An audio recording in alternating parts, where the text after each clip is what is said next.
Hello everyone and welcome back to Dreadline Stories. I know many of you use these videos to fall asleep, so before you drift off, I'd love it if you could leave a comment letting me know where you're listening from around the world. Also, don't forget to like and subscribe if you're enjoying this video. I went camping with my buddy Connor last August, just a quick weekend trip to break up the grind. We picked a spot about an hour outside Missoula, on the edge of a small lake that barely shows up on the map. No official sites, no picnic tables, just open forest. Connor brought his kayak, and I packed a cooler full of cheap beer and brats. The first day was exactly what we wanted. Lazy paddling, swimming, half-drunk attempts at fishing that mostly ended in tangled line and cursing. That night, we built a fire, passed around a Bluetooth speaker, and laid back to stare at the stars. It was so bright out there you could see the Milky Way like someone had spilled a bucket of white paint across the sky. I remember thinking how far we were from everything, from work, from our phones, from anyone who might stumble by. Sometime after midnight, we finally crashed. Connor was out instantly. I lay awake a little longer, listening to the wind through the pines and the occasional splash out on the lake. Then I started hearing something else. It was faint at first, a kind of high-pitched whimper, almost like a dog in the distance. I sat up, unzipped the tent, and scanned the tree line with my flashlight. Nothing but darkness and the faint shimmer of moonlight on water. The sound faded, so I zipped back up and tried to sleep. I don't know how long I was out before I woke again.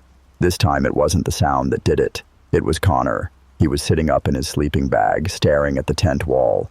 Just staring. "Dude," I whispered, "you okay?" He didn't answer, didn't even look at me, just kept watching that same patch of nylon, like he expected it to tear open any second.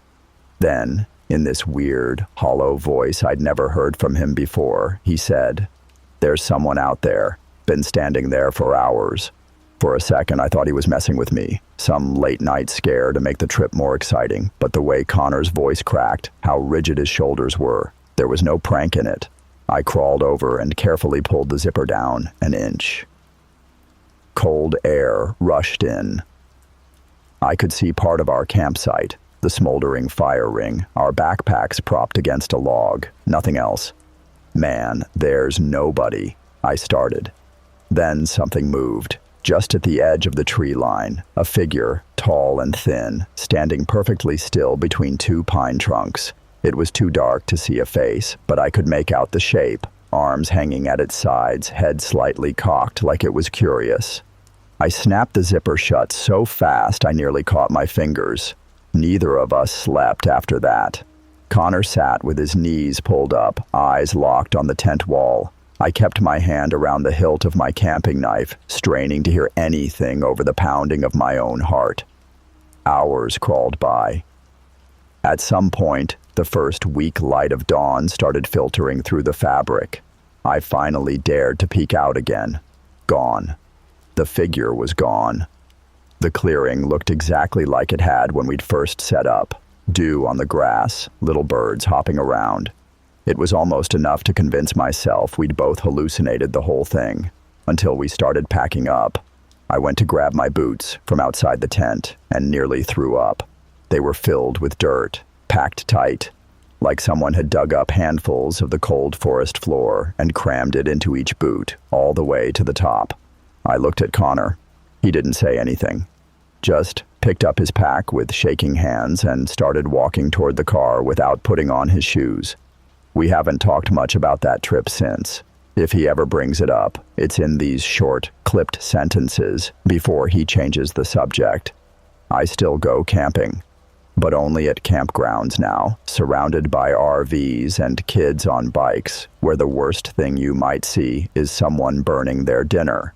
Because out there, in those truly empty places, sometimes something is watching. And if you're unlucky, it lets you know. I'd always promised myself I'd take a solo camping trip before I turned 30. Not some quick overnight at a crowded park, but real, proper solitude. Just me, my gear, and a patch of forest far enough off the beaten path that I wouldn't see another soul for days. Last summer seemed like the perfect time. Work had been brutal, my phone never stopped buzzing, and I needed to clear my head. I found a stretch of BLM land in northwestern Wyoming that checked all the boxes. No official sites, no cell service, just miles of pine and ridgeline. I loaded up my Subaru on a Friday afternoon and pointed it west. I still remember how peaceful that first evening was. I parked by a tiny clearing about a quarter-mile off a dirt track. Close enough to haul in my cooler, but far enough I couldn't hear anything but birds. I set up my little one-man tent, got a small fire going, and cooked sausages on a stick like a kid. When the sun went down, the whole sky turned this deep, bruised purple, stars punching through so bright they almost didn't look real. I actually said out loud, like some corny movie character, "This is exactly what I needed." Sometime after midnight, I woke up, needing to pee. The woods had gone silent in that way that always feels a little wrong. No wind, no insects, nothing. Just a heavy, waiting kind of quiet. I pulled on my boots and stepped out, flashlight slicing through the trees. As I walked a few steps from camp, I noticed something that gave me pause. A dark shape leaning against a tree about 15 yards off. I froze. My first dumb thought was it was a bear. Then the beam of my light caught it fully. It was a backpack. Not mine. It was old. Canvas, faded red, slumped like it had been dropped or abandoned. I scanned the ground around it, half expecting to see someone crouched nearby. But there was nothing. Just that bag, propped up like whoever owned it would be right back. I told myself maybe it was left by another camper months ago, or a hunter, but it looked recent somehow, too clean. I didn't go closer, just finished my business, heart racing, and hurried back to my tent. Zipped it tight, lay there listening. The silence pressed in even harder, like the forest was holding its breath. Eventually, I must have drifted off. When I woke up at dawn, I figured I'd go look again in daylight, convince myself it was just trash, maybe even pack it out. But when I walked back to that same tree, the backpack was gone. No prints, no scuff marks, just a patch of pine needles where it had been. The rest of that day was a blur of nervous energy. I tried to distract myself by hiking up a nearby ridge, hoping the view would clear my head. It helped a little, enough that by evening I'd almost convinced myself I'd imagined where that backpack had been. But as soon as the sun dipped, the unease came flooding back. Every crack of a branch or rustle in the brush made me jump.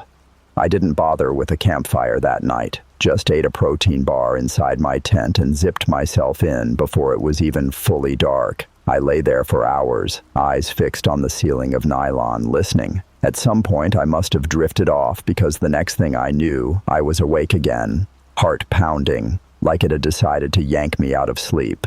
It took me a second to realize why. Someone was moving around my camp, not an animal. I know the difference.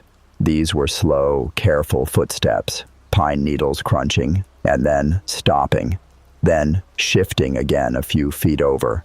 Like whoever it was kept pausing to listen. I didn't even breathe.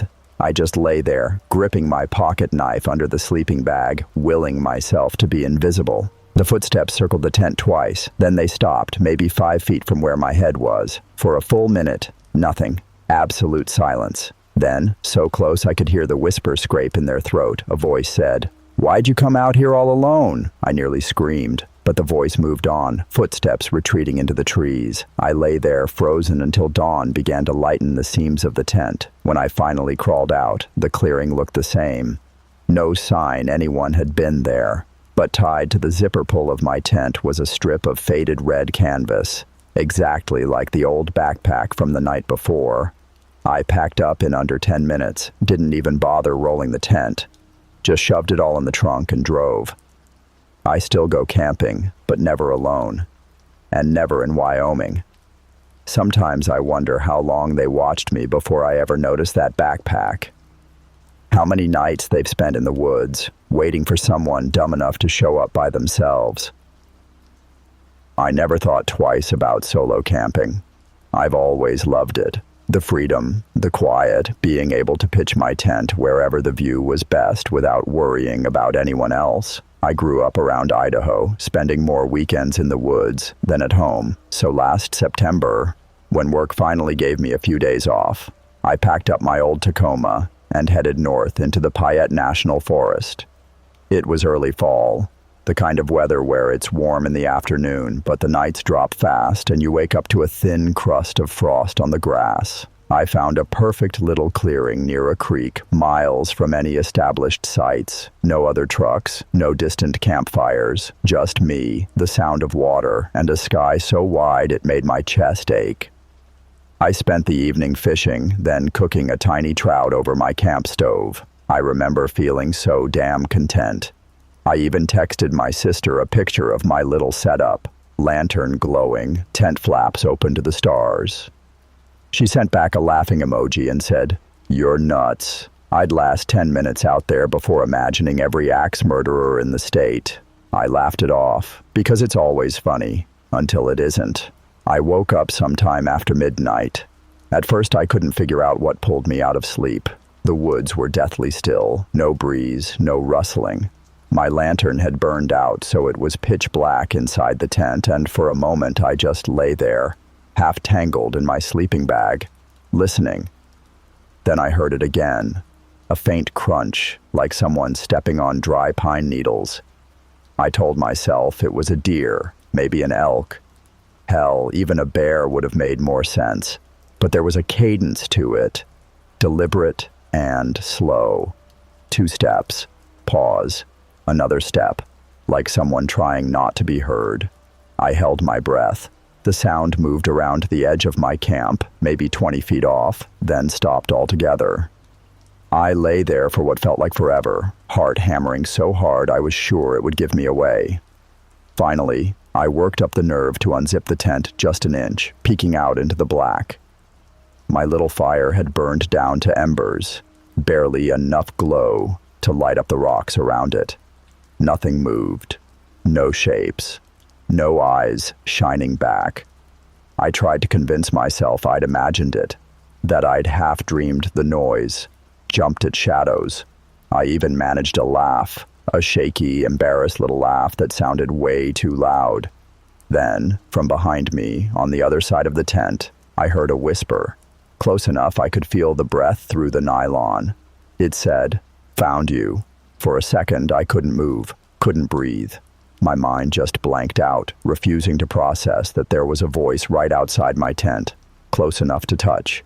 Then survival instinct took over. I lunged for my flashlight, nearly tearing the zipper open as I stumbled out into the cold. The beam swung wildly across the clearing, slicing through trees and rocks, catching nothing but startled moths. I spun in a full circle, breath clouding in front of me, ears straining for any sign.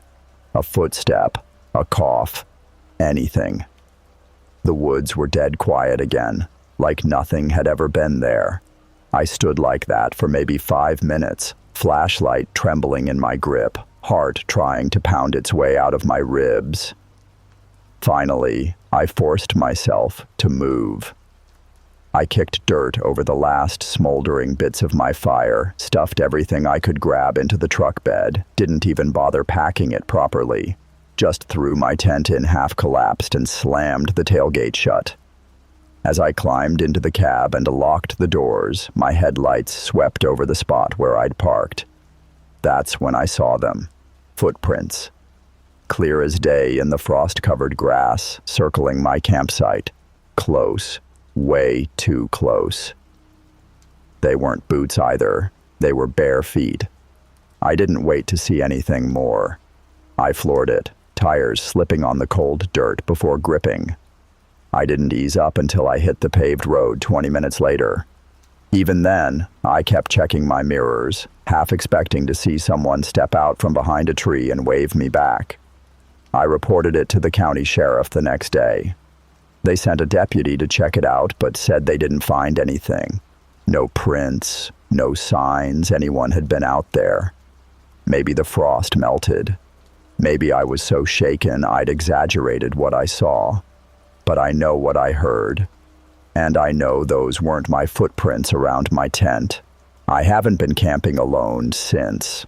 Sometimes I'll be driving with the windows down, and if the wind's just right, it almost sounds like someone whispering through the trees, and I still hear it in my head.